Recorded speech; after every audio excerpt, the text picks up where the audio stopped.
ये जो आंकड़े हमने आपको दिखाए ये बताते हैं कि यूपी में योगी सरकार जीरो टॉलरेंस की नीति पर काम कर रही है। आरोप प्रति आरोप जो भी हो, लेकिन वो सियासत जाने, यूपी में 27 के चुनाव से पहले यही जातीय समीकरण एक बार फिर आगे बढ़ता हुआ नजर आ रहा है और उसको साधने के लिए बीजेपी और समाजवादी पार्टी ने पासे फेंकने शुरू कर दिए हैं। बीजेपी जहां हिंदुत्व के एजेंडे के इर्द गिर्द अपनी रणनीति बना रही है, तो समाजवादी पार्टी पीडीए को मजबूत करने में जुटी है। हर मुद्दे में जातीय समीकरण फिट करने के सियासी मायने क्या है, आपको ये दिखाते हैं।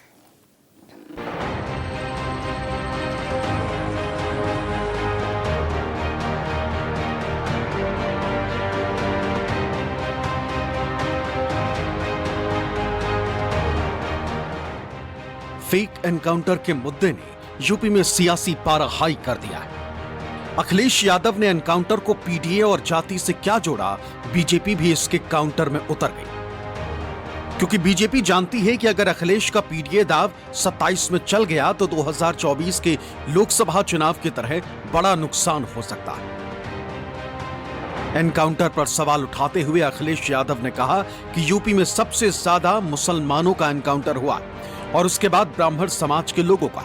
मतलब कि अखिलेश के पीडीए में ए यानी अल्पसंख्यक के साथ ही अब समाजवादी पार्टी अगड़ों यानी ब्राह्मणों को भी जोड़ने की कोशिश कर रही है। यूपी में ब्राह्मण मतदाता करीब 12 से 14%, जो 115 विधानसभा सीटों पर निर्णायक प्रभाव डालते हैं। 15% से ज्यादा ब्राह्मण वोट वाले 12 जिले माने जाते हैं। ब्राह्मण वोट बैंक बीजेपी का कोर वोटर माना जाता है, लेकिन कई मौकों पर ब्राह्मणों की नाराजगी सामने आने से अखिलेश को इसमें सियासी मौका दिखाई दे रहा है। इसलिए एनकाउंटर के जरिए इस वोट बैंक को साधने की कोशिश करते दिख रहे हैं।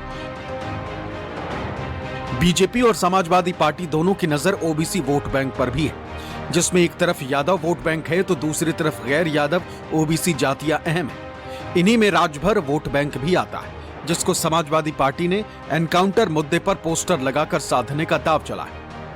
उत्तर प्रदेश में अपराधियों के एनकाउंटर अब कानून व्यवस्था का सवाल नहीं, बल्कि जातिगत राजनीति पर बहस का एक नया मुद्दा बन गया है। समाजवादी पार्टी के मुखिया अखिलेश यादव इन एनकाउंटर्स को पीडीए से जोड़कर योगी सरकार के कट्टर हिंदुत्व के एजेंडे पर लगातार चोट करने की कोशिश कर रहे हैं। यानी तस्वीर बिल्कुल साफ है कि जैसे जैसे उत्तर प्रदेश में विधानसभा चुनाव की तारीख नजदीक आती जाएगी, हर बात पर जात की राजनीति हावी होती जाएगी। समाजवादी पार्टी के पीडीए को चुनौती देने के लिए बीजेपी ने रणनीति तैयार करनी शुरू कर दी। सूत्रों के मुताबिक गृह मंत्री अमित शाह के आवास पर हुई बैठक में यूपी बीजेपी की नई टीम को लेकर चर्चा हुई। बताया जा रहा है कि प्रदेश कार्यकारिणी में 40 से 50% तक बदलाव संभव है, ताकि मिशन 2027 के लिए चुनावी नेटवर्क को और धार दी जा सके। संगठन हमारा हमेशा युवाओं को जोड़ने का काम करता है। भारतीय जनता पार्टी के जो अनुषंगिक संगठन है, उनके माध्यम से भी युवाओं के बीच भारतीय जनता पार्टी के विचारों की जबरदस्त पैठ है।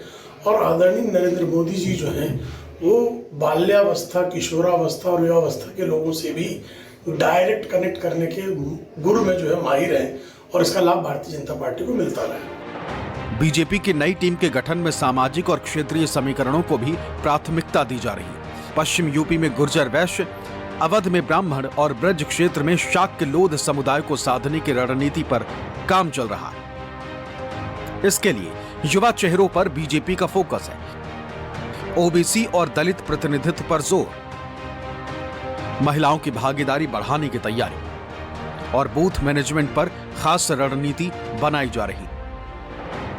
राजनीतिक जानकारों की माने तो बीजेपी 2027 के चुनाव को केवल यूपी की सत्ता का चुनाव नहीं, बल्कि राष्ट्रीय राजनीति की सबसे बड़ी लड़ाई के तौर पर देख रही है। यही वजह है कि योगी कैबिनेट विस्तार के बाद अब संगठन में बड़े बदलाव की प्रक्रिया को तेजी से आगे बढ़ाया जा रहा है।